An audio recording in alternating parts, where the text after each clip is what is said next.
I'm gonna walk you through step by step on how to make the juiciest pulled pork every time. First thing we gotta do, head to the store and show you which pork to buy. Okay, so let's pick out our roast. So get in close here. I've got two roasts here, I'll show you. One of them we're gonna get, the other one we're not. First reason, this is boneless pork shoulder butt roast. When they take the bone out, they cut it up to get it out. So to cook it, you gotta get butcher's twine and tie it all back up together so it doesn't fall apart. This one you can see is a bone-in pork shoulder. This one, you don't have to tie it all up, it'll all stay together.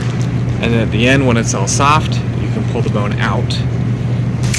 If you can, always get bone in. It will save you a ton of time. We are on set, outside by the grill. Again, you can do this in the oven as well. But what we need to do is get this thing up to temp, because I'm cold. So, first thing we're gonna do, add a bunch of charcoal. So this is gonna blow hot air and heat up, so you touch it to the charcoal, and it's gonna start igniting the charcoal and then blow air on it so it gets up to temp even faster. It's been a total of 2 minutes, and this is what our fire's looking like already. Now we're gonna let it get up to temp. We have our bone-in pork shoulder, or pork roast, or pork butt, blade roast. There's a million names for it. It is not the actual butt, it's actually the shoulder. It's a very tough meat, so when we cook it low and slow, it melts in your mouth. So, I'm gonna show you what we need to do to get it ready. This part you can do the night before and salt it. Don't season it, just salt it the night before, and that's gonna help enhance the flavor. You can also do it right before as well. We're gonna shred it all up so that goodness kind of spreads around anyway. So the choice is yours. Okay, I like to have one dirty hand and one clean hand. For my dirty hand, I like to use a glove. You don't have to, it's a preference thing. First thing we're gonna do, cut this thing open. Get that plastic off. I prefer to do it in a cookie sheet because it'll help catch all these juices, and it makes it much easier for cleanup.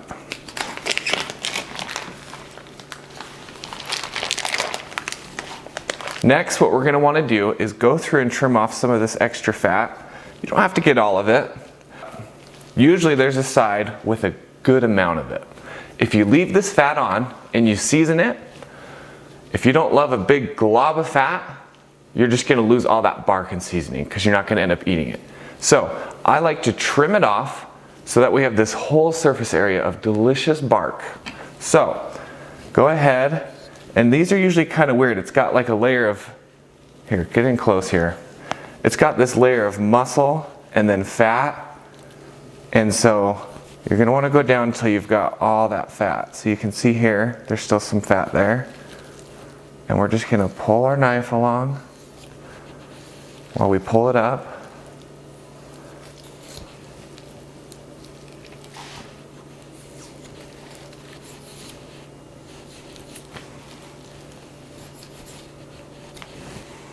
So right here you can see we've got some muscle fiber, some fat, well actually a lot of fat, and a lot of fat. So we're like 20% meat right here.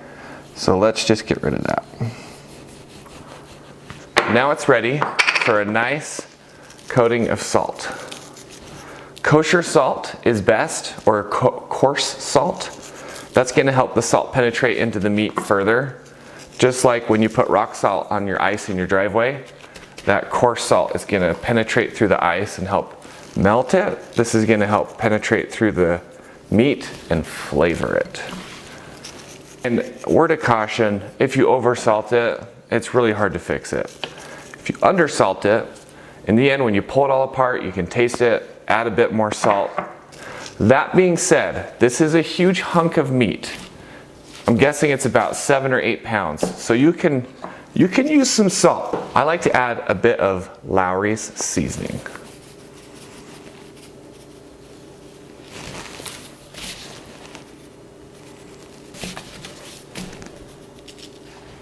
Now our pork is salted. If you're doing this the night before, go ahead and stick it in the fridge. You can keep it on this tray. You could put a cooling rack underneath it to help airflow. A lot of things you can do there. So we're gonna go ahead and season our pork. If you did it the night before, fast forward to the next morning. Let's go ahead and get some rub on it. You can put down a layer of mustard or you can spray some oil on it. A lot of different things you can do. I personally just put it on. It seems to work pretty well. This is a rub. I'll put a link in the description for it. It's just a homemade rub and super easy to make. Super cheap, tastes great.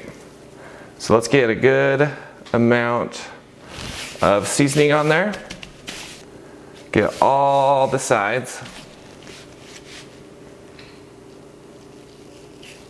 Our pork is ready to go. Set your smoker or your oven for about 250.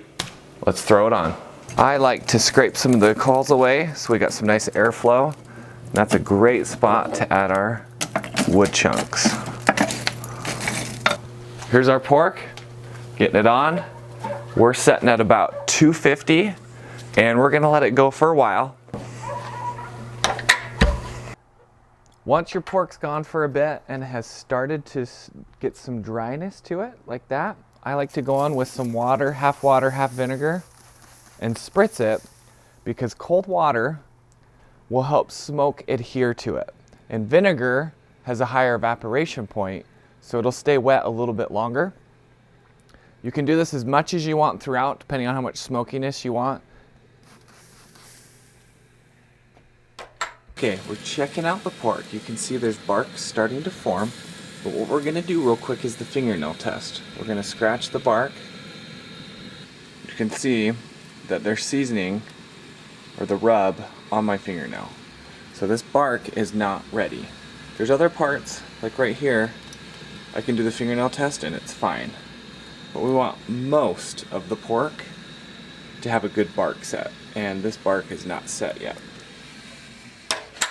Our pork is looking awesome. Come take a look at this.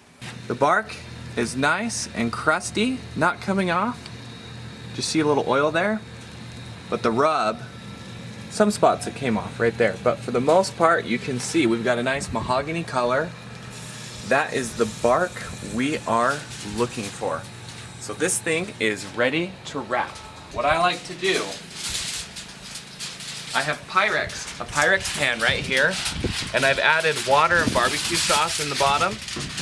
I added water and barbecue sauce in the bottom. I like to add a little bit of liquid to help it braise.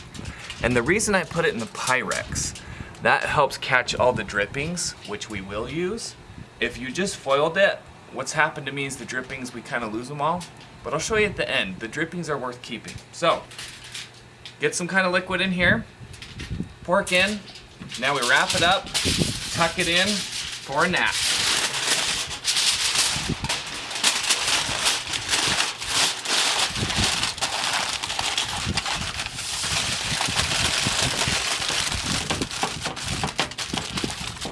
And for reference, this has been on the smoker for about 7 hours. I like to foil the Pyrex. I've foiled the pork and put it in the Pyrex before, but the Pyrex gets this smoky film on it, and it's really hard to clean. This makes cleanup significantly easier. So, I've actually cranked the smoker up to 275. Now that we're foiled, it's okay to get it a little hotter, and that will help it cook through the stall quicker. I wanted to point out why we foil it. There's something called the stall. When the meat has been in for a while, it gets to a point, it's about 160 degrees, where it starts to sweat. Some of the juices start coming out and it cools it down. And sometimes it can take a couple hours to get through the stall. This is called the Texas crutch, which is when you foil it, it pretty much keeps all that heat in and pushes through the stall. So we get up past, 170, 180 degrees, and the pork will finish up sooner. So that's why we like to tuck it in for this last bit to cook it quicker. Our pork is ready. Let me go ahead and show you what we did to make sure it was ready.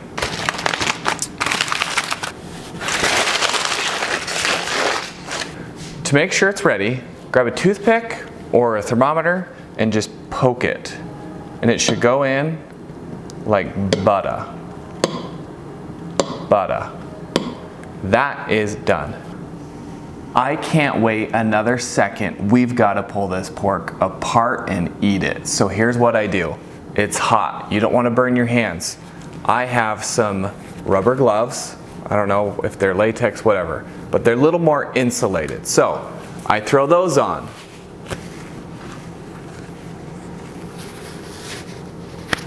And then to keep these clean, I put on latex gloves.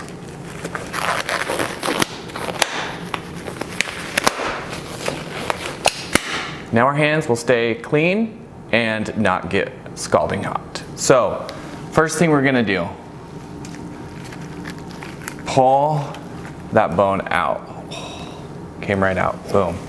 Okay, this is what held this all together so we didn't have to waste all that time tying it all up. Okay, so what I do, I like to mix in a bowl. Grab your pork, put it in a bowl, and then we're gonna start to shred, okay, pull it apart.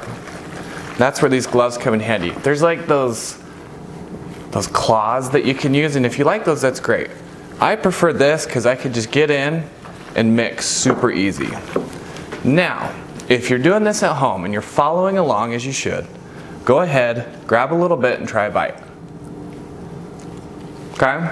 And see, okay, how's the flavor? Do I like it?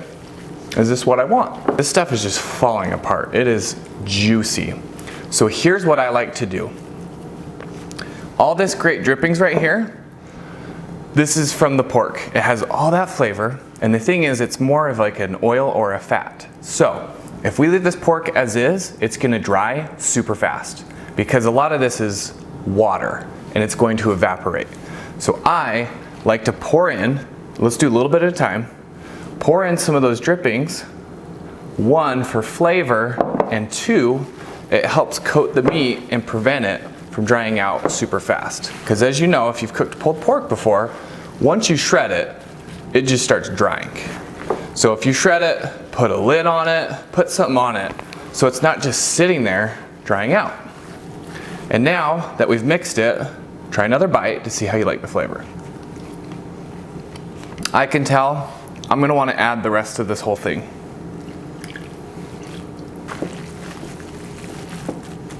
Now let's try another bite. The smokiness is perfect. I actually want to try another one real quick that's not just bark. And just try another bite.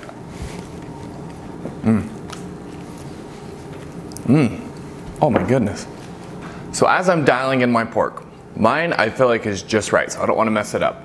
But what I will do sometimes is if it needs a little extra salt, I'll sprinkle in some salt. And in retrospect, I would use a bigger bowl than this. It's kind of too small for this amount. You need a little more room to mix around. But you can add a little bit of salt. You can also add a little bit more rub. If you feel like you want to get more of that rub flavor, you can sprinkle this in as well. And sometimes, when I'm feeling frisky and want something a little zazzy and poppy, I'll put some apple cider vinegar in, and that just brings in a whole new flavor. But what you can do is just grab a little bit, put it in a separate bowl, and add a little bit and see if you like it first before you just start dousing it on here, okay? So, this is our pulled pork. As I said, juicy every time if you follow these steps. We put this pork on, I don't need to be holding that piece the whole time. We put this pork on at 7 in the morning, foiled it at 2, and it was ready at about 5. It really helps once you foil it to crank that temperature up to around 275, 300. It comes out juicy and delicious.